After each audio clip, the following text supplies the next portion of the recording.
Hello to everyone listening to us. I am Renata, the conference Tėvai ryšyje host, and our guest today is Lawrence Cohen. Lawrence is a psychologist, author, Playful Parenting, which is my favorite book, and also a family consultant. Hello, Lawrence. Hi there, Renata. So great, so good to meet you and to see everyone. Yeah, thank you for joining us. I remember reading your book, and one of the comments that I loved was about how this book specifically helped parents to go into connection with children through the world, which is play. How have you discovered that? I mean, how do you find this way? When I trained as a psychologist, I was not a father. I had not had much experience with children, and I didn't know what I was doing. And I felt that the message I got from my professors was the parents are screwing everything up. And they made life horrible for this poor child, and you should go and just help the child. And they didn't say those words, but I think that was the message that I heard. And so naturally, I was not very helpful for the families, I don't think. And then I became a father, and I thought, oh, it's actually very hard. It's actually, we're untrained and we're unpaid, and it's so, everybody says it's so important. It's the most important job in the world, but it's not treated as the most important job in the world. Because even jobs that are much less important people are given training and they're paid for it. So that really changed my attitude. And I thought, I really need to learn about this and see what it means to be a father. And so I looked around, I saw friends and other people, and I just looked around to see what did I admire, what did I respond to. And I realized that what I really connected with, what really made sense to me, was the close, warm relationship. This was more important than anything. And I saw right away there are two main ways to get there. And one of them, as you mentioned, is play. This is children's world. And if we get on the floor and play with them and really play, not just, but engage in it, then children light up. The other main way to connect is emotional understanding. We want children to be logical, to be rational, but in fact, they're more emotional than logical. The same thing is true of us, but we like to think of ourselves as being logical and rational. But children don't even fake it. So they're just full of emotions. I used to say when my daughter was about 2 years old or 3 years old, it seemed like she just invented sadness or she just invented anger. It's like, it was such a pure, intense feeling. It was like, she wasn't copying anybody that she saw in a movie. She wasn't thinking, this is how you act when you're sad or afraid or angry. It's like the emotion just poured out. And like most people, my first reaction is, get that emotion away from me. It's too much. You have to stop.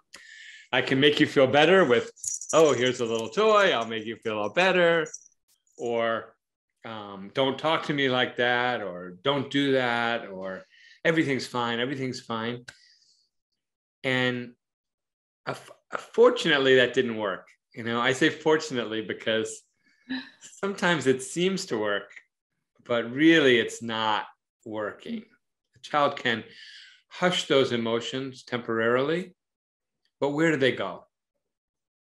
I had a teacher who said, if you send your feelings down to the basement, they don't go away. There's a gym in the basement, and your feelings work out and they get stronger and stronger and stronger, and then they come flying out later. So I love that idea.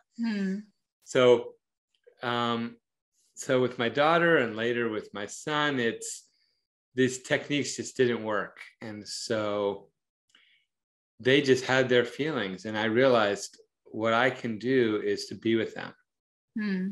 Don't have to change it. Don't have to fix it. I can say, tell me all about it. I can say, oh, that broke your heart. That was so sad. Or, whoa, that was scary. Or, oh, you're so mad. You're so mad. And this was an incredible road to connection. So play and emotional understanding are these royal roads to connection. Did you have playfulness in you when you became a dad? I was very anxious. I was an anxious kid. I was an anxious adult. I had a sense of humor. I told jokes, but I didn't really understand playing. And I learned it from my daughter when she was a baby. And I learned it from watching her with other people who were more naturally playful. I shouldn't say naturally, because I think I was naturally playful, but for me, the anxiety and other things that happened to me got in the way of that natural playfulness. I think we're all naturally playful, unless something's happened to zap it out of us. That's how I felt too when I became a mom. I was like, nah, I'm gonna wait until they are like, 5, 6, we can have conversations. Conversation, right? We can speak about things, because like playing what? Like on the ground, like doing right. What? And I remember reading your book and feeling some kind of playfulness inside me, like maybe this hidden playfulness from my own, when I was a little girl. But then I was like, I had to really dig deep to find it within myself. Yeah.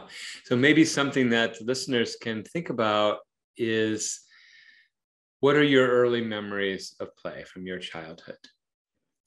And this is part of awakening your own playful heart. And you may discover joyful memories that you forgot about. You may discover no memories, and then that's interesting and that's important. You may discover painful memories where you were lonely or you were left out or no one played with you. And whatever you find, this is important. It's a step in finding that playful heart inside. The other thing people often find when they ask themselves this question, what do I remember from play in my childhood, is that we did risky things that we would never let our children do now.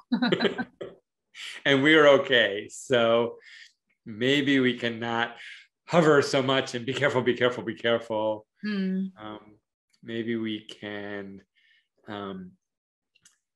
let children take risks.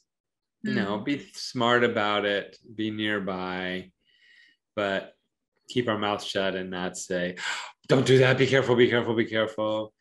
Let them decide for themselves what's safe.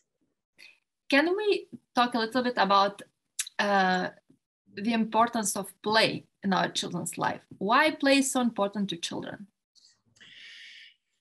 I learned a lot from studying animal play. And there's research that shows that the smarter the animal, the more they play. Lots and lots of animals play. And when animals play, it's mostly rough and tumble play, rough housing kind of play. But whales, dolphins, monkeys, chimpanzees, they just really play a lot. And so what I take from that is the world is very complex. We have these big brains, but they start out without much information inside, without much knowledge. They have this incredible capacity, but not much in there yet. And play is a great way to explore the world, to explore what your body can do, explore what your mind can do.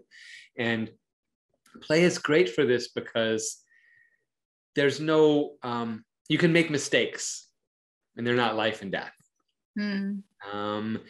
You can test things out and it's okay. You can try out things that you can't do yet, but you try them and try them and try them.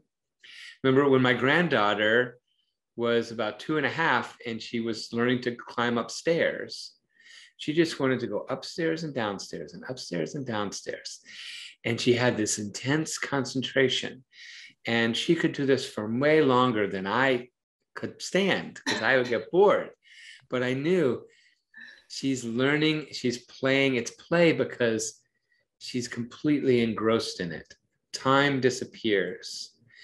There's this, sometimes play is giggly and laughing, and sometimes play is more serious concentration. And what makes it play is you're choosing to do it, and time disappears, and you don't care if you get it wrong, you just do it again. You just want to keep doing it for the joy of it.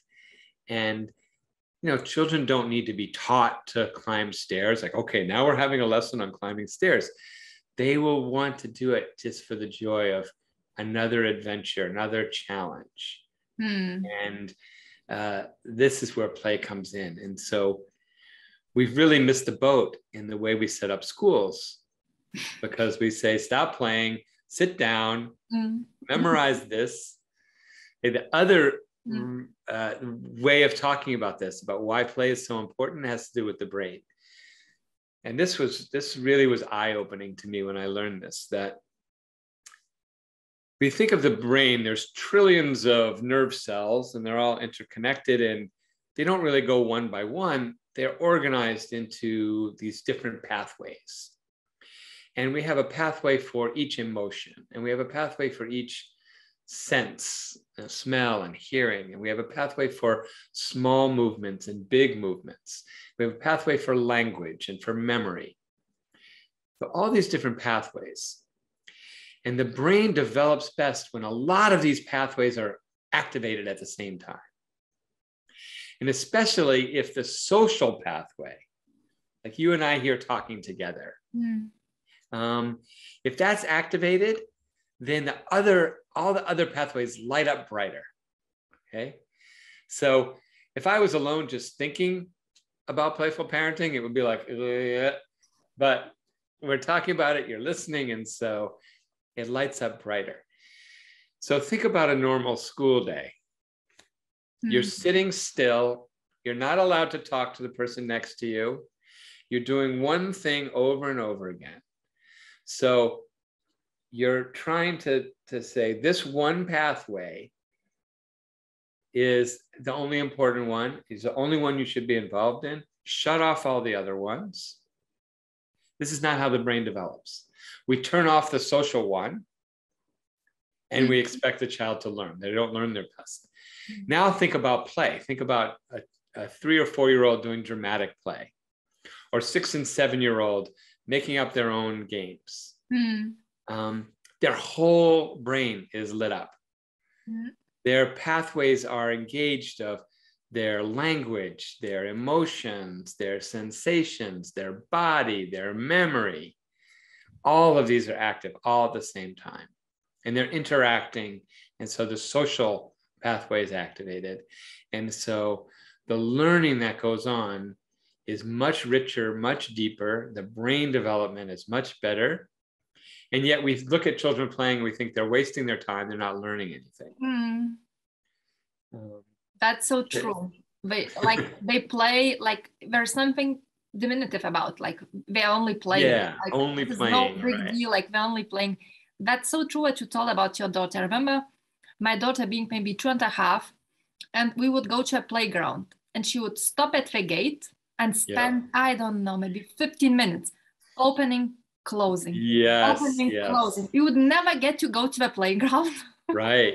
Because she would spend the whole time on opening, closing. And I was like, what the heck? Like, why do you have to do this? What's happening here? Until I get to know that, as you say, this is her way of learning the world, how it works, how I open and close until something clicks in there. And then she's like, okay, I got this. Exactly. And it's so ironic because I've had that same experience, and my reaction is, come on, we have to go to the park.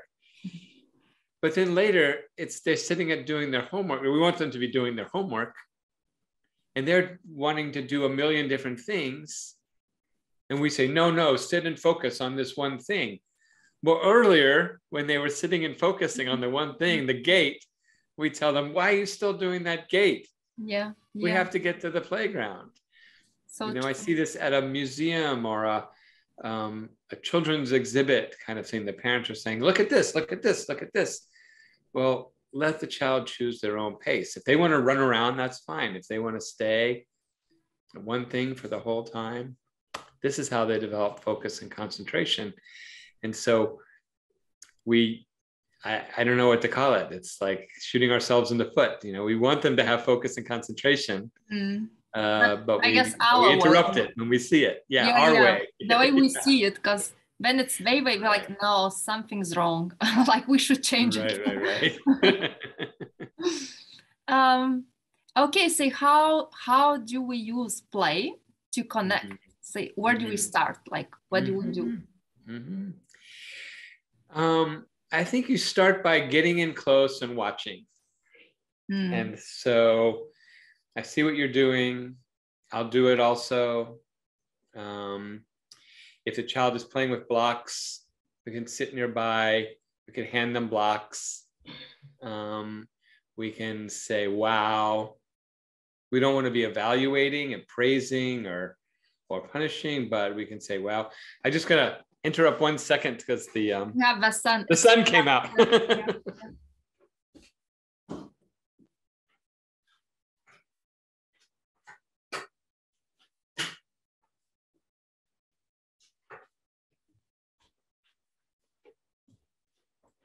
was not expecting the sun today. So we just join in. We sit with them. One thing that was helpful for me is I would set a timer for 10 minutes because I can do anything for 10 minutes. If you think about all day long, I have to be in this playful mode all day long. I have so many other things to do. It's so boring and I can't do it. Well, for 10 minutes, you can be extra enthusiastic. You can be warm. Another way to start is to take videos of your child playing. Usually we take videos when we think our children are being cute. But if instead you take a picture of boring things, they're just doing whatever they're doing. They're just playing. And take a long video, take 10 minutes of video. And then watch it together with your child. And if they're old enough to talk about it, then you ask them, what were you doing here? Now, you're not interrogating them. You're curious. Like, oh, what happened here? Looks like you really ran into a problem here. How did you figure that out? And children love to see themselves in the video. And they love to talk about their play. And we're treating their play very seriously.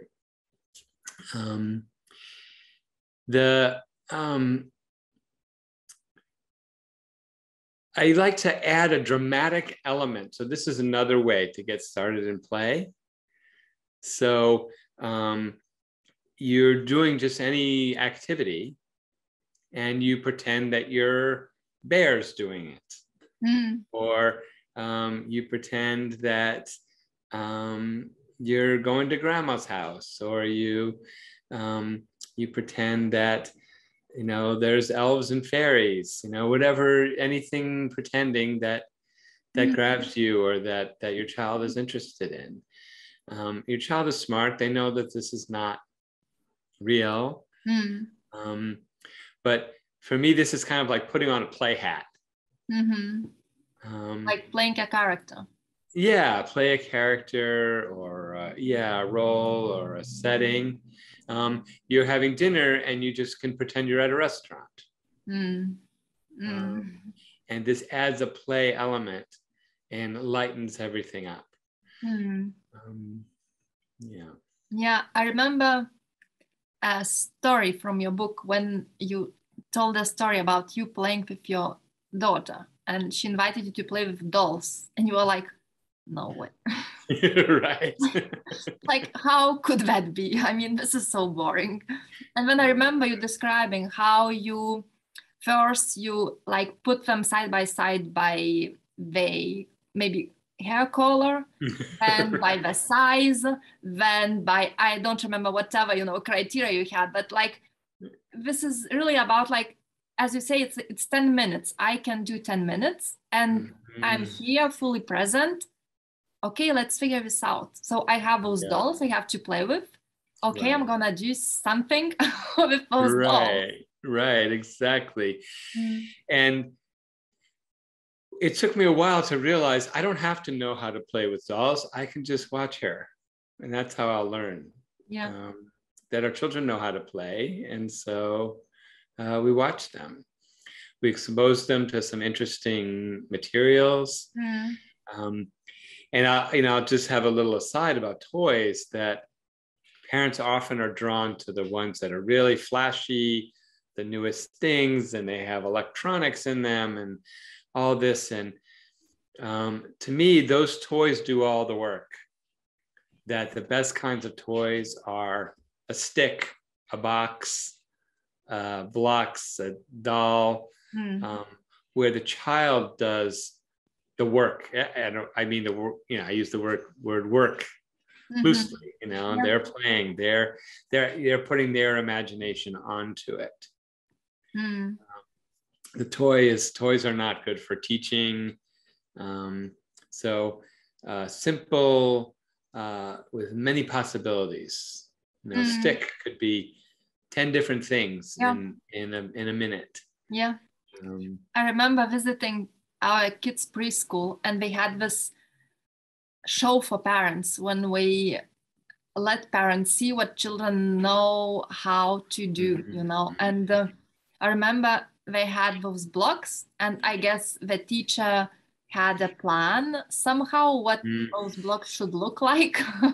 Yes.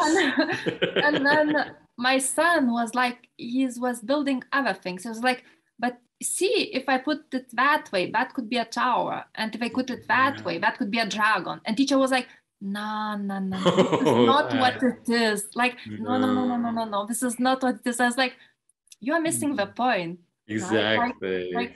Like let them play, let them have this creativity, and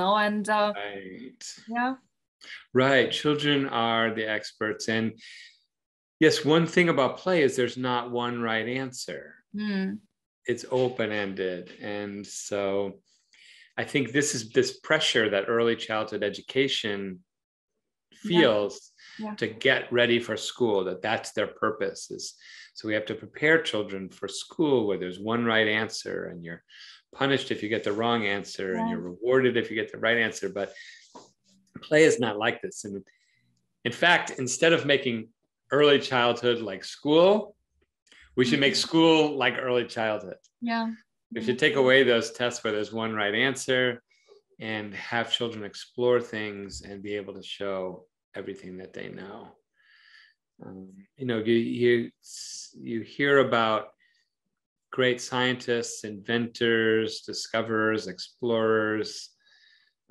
These were people who, were like your son. They're like, no, that's not just a block. That's a dragon. And I think playing is somehow like living. I mean, you take a decision, you make a decision, and then it leads to some kind of consequences, and they might be different. Like I put this block over there, and then it might fall, or it might stay there. I don't know. I add another one, and it's like, as parents, you want to jump in and like, don't do that way, because it's gonna fall. Like I can see that it's gonna fall, or like, please go. I do this all the time, and I just kick myself after I do it because I know better. But my granddaughter's building, and I'll fix it so it won't fall, because I can't stand for her to be frustrated or sad. It's like, wait a minute, no, this is her chance to discover, and how will she learn otherwise? And also, if I can't handle her being frustrated, how can she handle being frustrated? So I need to be able to step back, let her be frustrated, let it fall. And sometimes if you do that, it's like, it didn't fall. Right? Something I didn't think that would work. And it did work. It did. So I guess it all breaks down to handling emotions. That's why we may be like, resistant going there, because we know like we're gonna play, we're gonna build something. When we have all this drama around this, I don't wanna like handle it. Like I wanna be out. Right. Yeah, emotions are definitely intertwined, and our emotions and our children's emotions. And so I think you're right. We can't talk about play without talking about parents' emotions, which could be boredom, could be annoyance, like who's going to clean all this up? I'm going to be the one cleaning it up. Could be worry, oh, they should be learning. I did some work with a toy company a while back, and they said, any toy at all, if they put A, B, C, 1, 2, 3 on it, it sells more. Oh. Could be a toy that has nothing to do with reading or math or anything like that. But if they put that on a toy, it sells more because parents are like, oh, this is what's important. This is education. Education. But that's not the purpose of play. It's not necessary. And so we had this worry. So yeah, I was saying that because, why do we buy that? Because we're worried about our children's future success. We miss this moment now because we're so worried about the future. So we have all these emotions, and then we have leftover emotions from our own childhood. Maybe we were lonely, maybe we got hit or yelled at, maybe we had a best friend who moved away, and so play, can trigger, when we get down on the floor and we really engage with our children, somebody else shows up, and that's our child inside. And I think that we have two different kinds of inner children who show up. And one is joyful, this wonder child who's like, wow, this is so fun. And this is one of the great things about having children, or being with children, if you're a teacher or a friend, is your inner child gets to come out to play again. And you see things through the eyes of the child. But also your hurt inner child can show up too. And, oh, I was lonely when I was this age, or I was, locked in my room when I was that age, or my parents were fighting all the time when I was this age, or there was violence in the street or in my home. And so we have a constriction, we have a fear, we have a anger or hurt. And often we don't even realize it. All we're aware of is, I don't feel like doing that. But underneath, it's the whole rest of the iceberg is all those old leftover feelings. So if you don't want to play, a great question to ask yourself is, what's going on in me? What's being triggered right now? What was going on in my life when I was this age? And if you don't know, then ask your parents, if they're around, to ask. I remember when my daughter was 6 months old, my parents were visiting, my daughter was 6 months old, and I started like just choking, like I had trouble breathing and swallowing, and all of a sudden, and it happened more if I was with my daughter.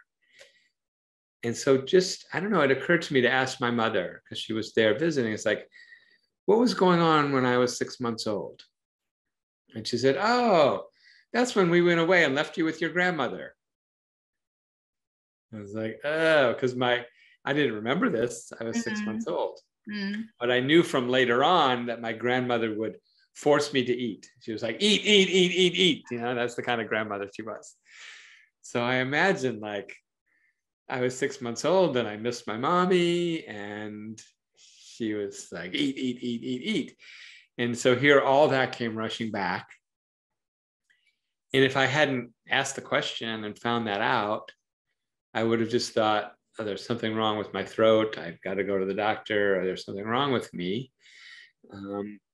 Or I would think, I wouldn't even think about that. It would just be like, I have this when I'm with my daughter, so I'm just going to stay at work longer and not be around her, which is so unfortunate. So I was lucky that time because I was able to see exactly the cycle and the trigger and everything.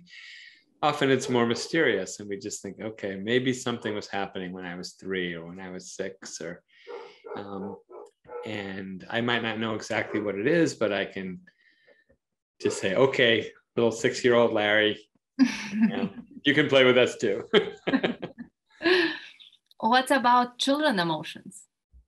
So then, so there's another reason we need to be, clear about our emotions, because otherwise our children's emotions will just really knock us over. So the metaphor I use for children's emotions is they're like a river. They need to flow.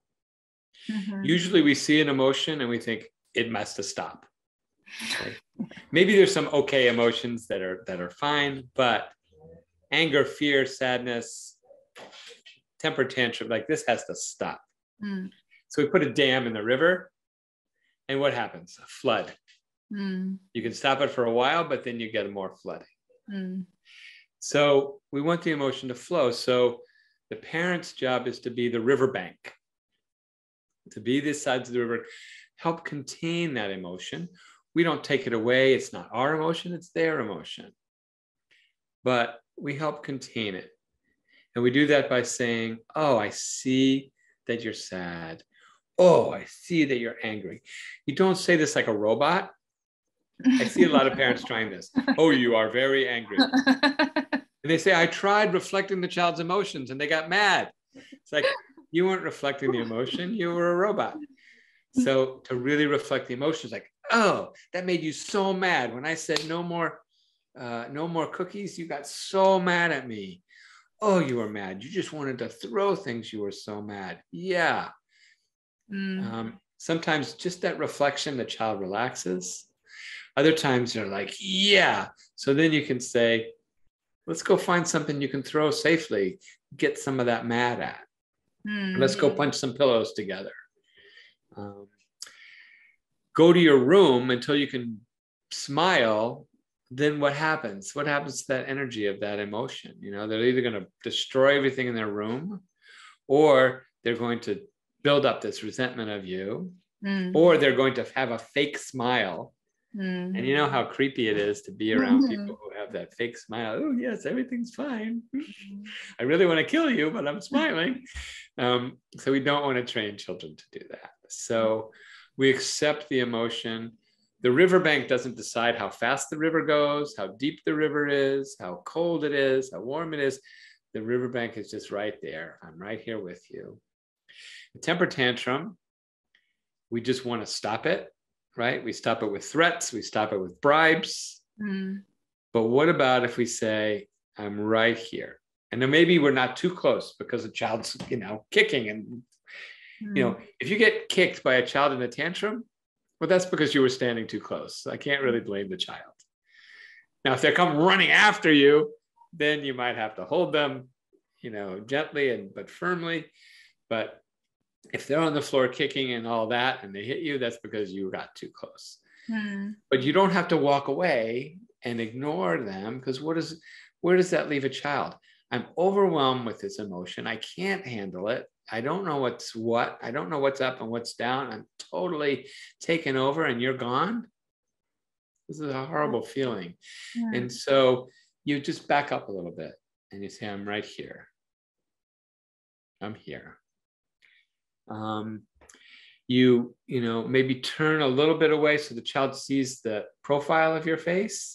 Because if a child's overwhelmed with emotion, intense eye contact is just too much. But turn your back and then, oh, where are you? So turn a little bit away. The child's sad. Oh, you're just so sad. But we want to tell them it's nothing. Yeah. This really bothers me. There was a program, I heard about a program in schools. It was supposed to teach social and emotional education. But they taught the children you should have little feelings about little things and big feelings about big things. And I couldn't believe this. Like, this is not how emotions work. We all know we have big emotions about little things. Every one of us. And sometimes we have little emotions about big things. It doesn't work that way. And so if a child is so upset about a little thing, it means that there's a big thing that they're not able to tell us about. Mm. And they're not able to tell us because maybe they don't remember the details. Maybe it's too hot to handle. They can't talk about it. Maybe they think we don't want to hear it. So they'll bump their finger like that. And we say, that was nothing. Mm. You don't even have a mark. Well, then the child feels like whatever feeling was underneath that is being dismissed, invalidated. So instead it's, my finger's like, oh, your finger. Oh, let me see. Oh, wow. You know, you keep getting that finger poked. I wonder if there's some other feelings inside that just need to come out. I'm right here. I think it's difficult for us because we feel this responsibility for their feelings, and we feel that we somehow have to fix it. You know, whatever happens, like we have to fix it. So one way is handling it is like, don't feel like, you know, there's nothing, like, you know, there's nothing. Let me show you something. And we come with a toy, you know, or an ice cream, you know, whatever. Yeah. Because we feel that once it's there, when the child showed to us what he feels, we need to fix it. Like, this is our job to fix it. And we have no clue how to do it. Exactly. And so instead of, you know, I don't have any ideas for how to fix it. What I suggest is change your job description. Your job is not to fix it or change it. Your job is to accompany it. Your job is to witness it, to be here, to be present. And it's a very different job. And the job is to help that feeling go through to completion. And so if a child hurts himself and they're crying and then they want to run off to play, we're like, oh, good, you're done. But maybe you call them back and say, let me look at that finger again. And oh boy, that was a big ow you got. And let's tell the story again about what happened. You were climbing and you slipped and you hit your finger, and then maybe they cry a little more about it. And then the sun comes all the way out. And so now we know the feeling has fully completed. Instead of just, I cried a little bit, I got enough out to go on. And, you know, we see what happens with adults, you know, that we have pushed in so much that we really don't want to open it up because there's so much in there that we've backed up and pushed away, you know, or it's like, okay, I'll let a little emotion out and then, okay, now I'm fine. We are afraid that if we open up, there's so much that will be coming out that there's no end to it. Like, exactly. I have to somehow keep it, you know, like down there. Right. And this really makes us only half alive. Right? It interferes with doing things that are creative, because if we start to write poetry or create art or draw or sing, it opens the door to what's inside. All those things open that door. And if we're afraid to open the door, then we're not going to do those things. And the same with getting on the floor and playing. The childhood play, their door is wide open, the door to the unconscious. You know, children, another thing related to what we're saying is children will play and there's death and there's destruction and there's blood and we think, oh, no, that's terrible. It's not terrible. It's real life, and they're trying to figure it out, and they're doing it in their play. And you know, the Bible was full of death and you know, terrible things that happen, right? I mean, wonderful things too. But you know, we had this idea: children's play should be sweet and rainbows and unicorns, and that's fine if that's what's in there. But you know, if the unicorn is getting exploded, then that's okay too. That's what I was telling earlier today to a family who parents were afraid because they children started to play war. Right. And I guess it's related to, to the war in Ukraine right now, because Yes, of everyone course. talks about it. They see some images, they speak about it at school. And Yeah. and parents were like, how should we stop it? I mean, because they are playing war at home. Yeah. Should we do that? Absolutely. Children are smarter than adults when it comes to this. Children will naturally play about anything that confuses them or troubles them or gives them strong emotions. It could be a little thing like playing school. When my daughter played school, she was the strict teacher. She didn't get in trouble in school, but the most emotionally important thing that happened in her classroom was when the teacher scolded some of the other kids. So that's what she played. Or it could be a big thing. It could be playing war. It could be playing, about fighting. It can be playing about death. It could be. So children will play what's in their life, and they'll play what's confusing. And if we give them our warm attention, then this play will be useful. It will be good for them. If we don't let them play it, then what happens to the energy there that was trying to come out? They might turn it on themselves. They might go and do it secretly. They might go and do real aggression. So aggressive play is not aggression. Aggressive play is play. It's different from violence. And so playing war is play. And it's a perfectly good form of play. If you want, you could say, oh, looks like a lot of you soldiers are getting injured. I wonder where the hospital is. And then maybe, you don't force them, but maybe they'll take that as an idea and they'll build a hospital, right? And so we can gently encourage them to think about rescue, not just about the violent part of war. Or it's like, oh, okay, it's lunchtime. I think it's time for a peace negotiation, So, but you're not telling them you have to play a game about peace. You can't play a game about war. I remember that example from your book, like when, let's say, two siblings fight, and one is, the good one, one is the bad one, right?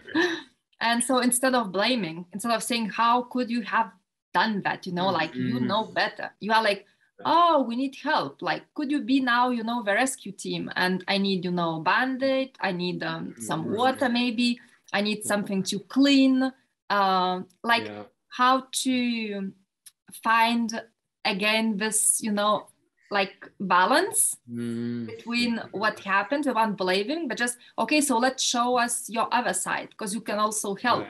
You can be also the one who helps. Exactly. Yeah. So when there are these traumatic things happening in the world and children are exposed to war, whether it's on TV or in their home or outside the door, either way, it helps for them to think about the people who are rescuing, people who are helping,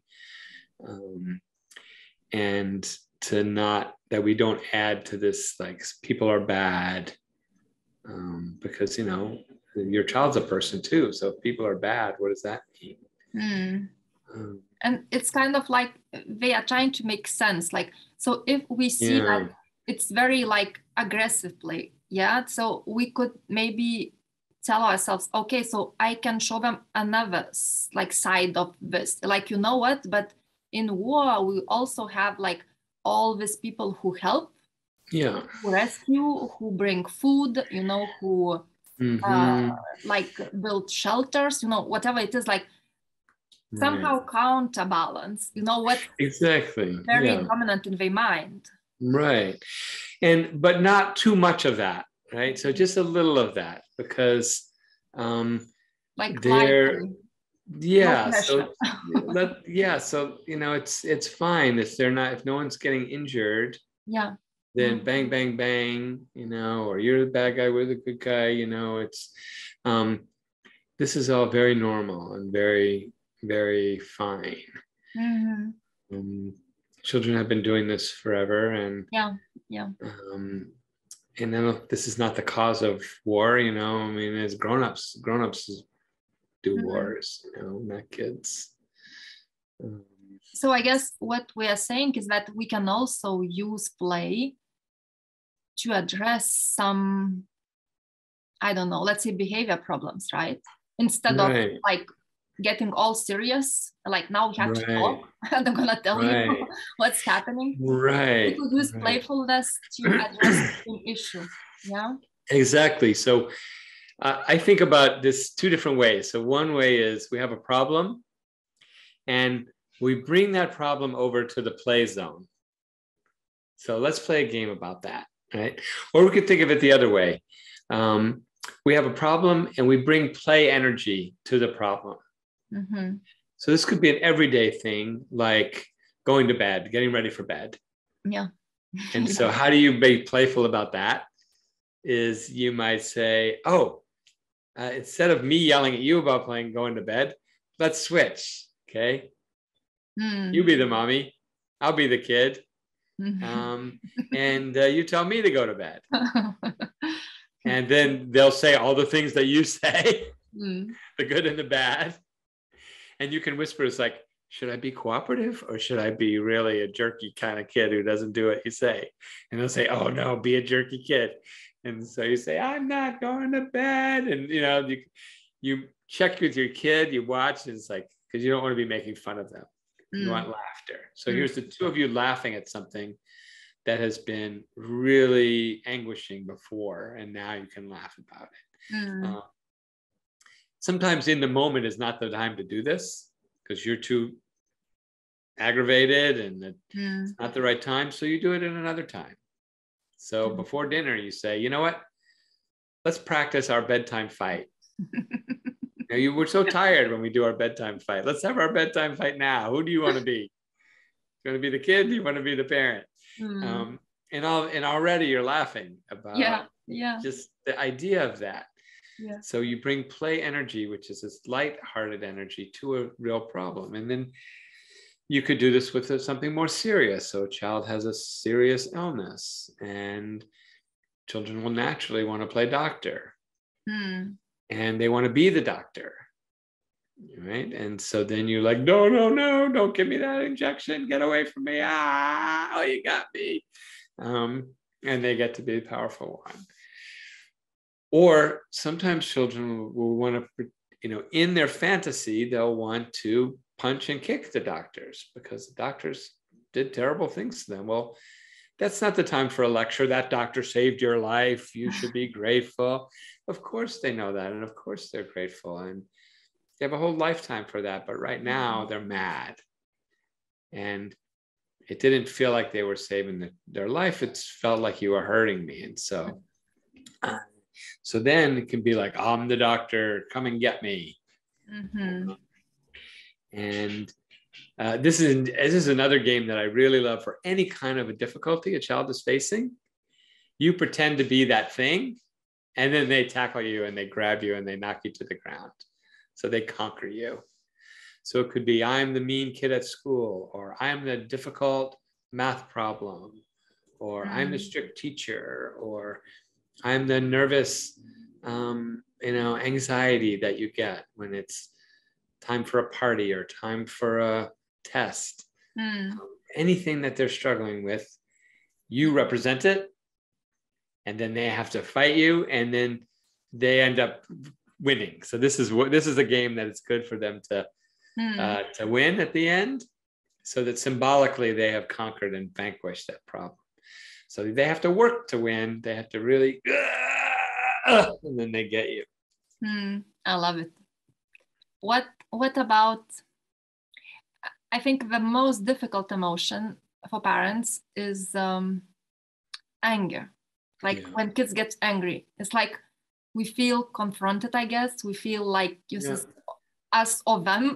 Exactly. How could we use play around anger? Is there a way? It's so hard because most of us were never allowed to be angry. Our parents had the full freedom to be angry at us. We had no freedom to be angry at them. And this is very unfair. And so when our children dare to be angry, then we remember all that. Now I'm finally the grown-up, so now you can't be angry, but children get angry. And so we take a breath and we remember anger is a normal emotion.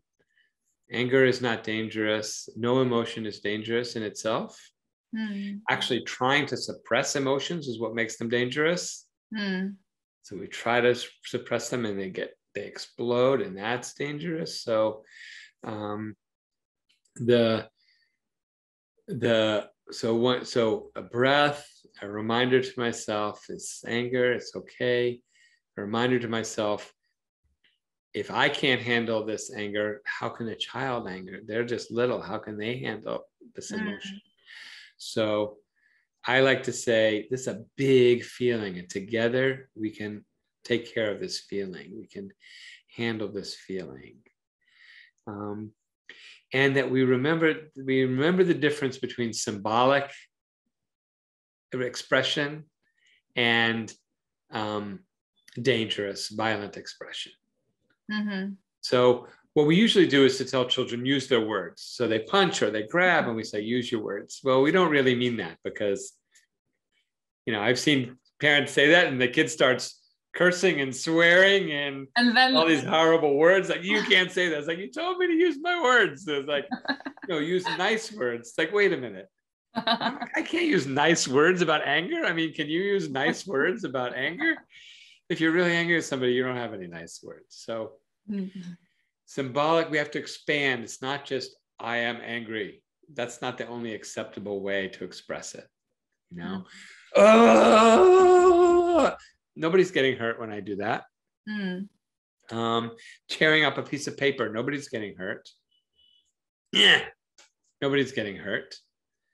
And these are symbolic expressions. These are just, it sounds, it's words, it's, there's no injury. And so this is acceptable expression of anger.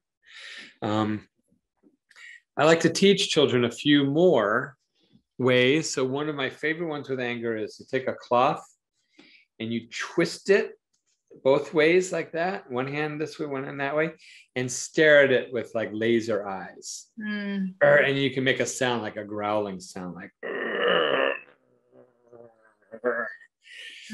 and so much of what we tell children is calm down, calm down, calm down. Well, that's wonderful to be calm, but it's not enough usually for kids. Like I'm a fan of mindfulness, but I don't think it's the whole answer. I don't think we should just tell kids like, man, I don't feel that. It's just will fade away. I think more often it has to come out. It has to actively come out and be completed. And then the last little bit you can get out with that mindful, being peaceful. Get away from me, you doctors. You don't bring those needles anywhere near me. I'm going to kick you. This is just symbolic, right? They're not actually going to kick the doctor. If they do start to kick the doctor, then you stop them. You say, this can do something like this in a pretend, but not for real. We don't actually kick anybody for real. Some children need a few reminders of that, but a gentle reminder. And none of this will work unless you can be in touch with your own anger. One way to get more insight into your own emotions is to make a little chart. And I highly recommend this. You make a chart, and down one side there's me, there's my mother, my father, my brother, my sister, everyone in your family, grandparents, if you spent a lot of time with them or live with them. And across the top is every emotion. Okay. Anger, happiness, sadness, fear, any other ones that are important. And then in each square, you write, how did that person express that emotion growing up? It's really fascinating. So some people, it's like silence, silence, silence, silence, or it's, I don't know how, or or for anger, mother hit, father yelled, I kept it all inside. Well, this is very important to know. This is going to have a big impact on your first impulse of what you do when your child is angry. And then, and so this is not just to be mad at somebody or to blame them. This is just for knowledge about what it was like, that our parents were overwhelmed, they did their best and they tried hard, and their lives, for most of us, our parents' lives were harder than our lives were, and we wouldn't want to trade with them really. And so we can be upset about some things that they did, but we can also have some understanding. I heard a great story from someone who was in one of our workshops, and it was, she was talking about yelling at her kids and yelling at them and hitting them. And she really hated herself for doing this. And she felt terrible. And she would say, I'm never going to do that again. I'm never going to do that again. But she would just keep finding herself overwhelmed and doing it. And she never wanted to do it because her mother had done that to her. Her mother had yelled at her and hit her. And so then she realized, it's like, wait a minute, why did my mother do that? Because my mother did that because she was up against the wall. She was raising these kids. She didn't have any support. She didn't have enough money. She was not in good shape, and she didn't have help, and she was overwhelmed, and she didn't take care of herself. And that's when she did this. So instead of saying, I'm never going to yell, she said, I'm not going to be up against the wall. Well, this is something she could really do. She could figure out, what do I need in my life so that I'm not up against the wall in that spot like my mother was. So she started taking some time to herself. She got more support. She got a friend, and they was like, you take the kids today, I'll take the kids tomorrow. So they each had some free time. She had another friend who every morning they would talk to each other for 5 minutes. That's all they had was 5 minutes. It's like, and the other one would be like, I know what you're saying. Okay, talk to you tomorrow. And then they'd feel better because they got that out. Oh my gosh, this is so good. And so she's like, okay, now I'm not yelling and hitting not because I'm strong enough and I'm better than my mom, but because I took care of myself so that I'm not up in that corner, up against the wall anymore. Such a lovely story. Our time is almost complete. Can I ask you one last question? Of course. I love the game from your book, which is called, if I remember correctly, The Love Gun, right? Ah, yes. Can you tell about this game? Yeah, I'll tell that story. So this was a very important story to me. So when my daughter was about 5, her friend came over to play, and he found we had a toy gun. It was like a squirt gun, a water gun. He found it right away. He was really into guns, and he came out, and I was sitting on the couch. I was reading the newspaper. It was a long time ago, reading an actual newspaper. And he aimed a gun at me, and I knew it didn't have water in it because I didn't hear the water running. So he was aiming at me, and I said, oh, you found the love gun. He said, what? I said, oh yeah, when I get shot with that gun, I have to love the person up. Now he doesn't know what to do. He's looking at the gun and looking at me and looking at the gun and looking at me. And then he aims it and fires it at me. And I said, oh, Sam, I love you so much. And I start chasing him, and I would start to chase him, and I'd fall and miss so he could run away more. And my daughter came and said, what's going on? I said, oh, Sam shot me with the love gun. Well, she didn't know what that is, but she's smart. She picked it up, but she shot me with it. So I started saying, I love you. I love you. And I got on my knees and started singing corny love songs to them. And they laughed and laughed and laughed. And they'd say, stop shooting us, and stop loving us. And they're laughing.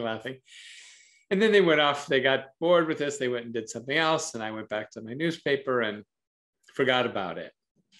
And then a few weeks later, this boy comes over again, goes straight to the closet, gets the gun, aims it at me. And I've forgotten about the first part of the story. And I said, don't aim that at me. Even a toy gun, you should never aim it at anyone. And he said, but it's the love gun. And I said, oh, right, the love gun. And we played the whole game again. And this really taught me. And afterwards I sat and I wrote the story down because I didn't want to forget. And then I kept writing, and that turned into my book, Playful Parenting. So that's why this is such an important story for me. This is the perfect example of how the same situation could be played around differently. Like we could get mad, or you could use it to foster connection, right? Exactly. So it taught me that children always want to connect, no matter what it looks like.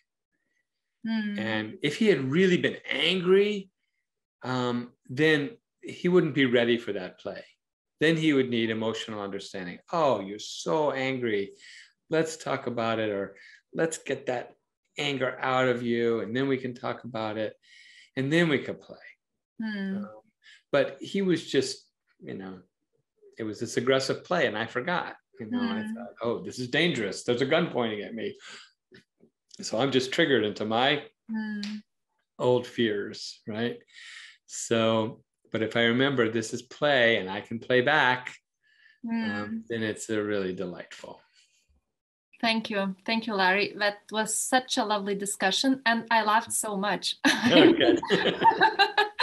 Like, you are such a good storyteller. Thank you for that.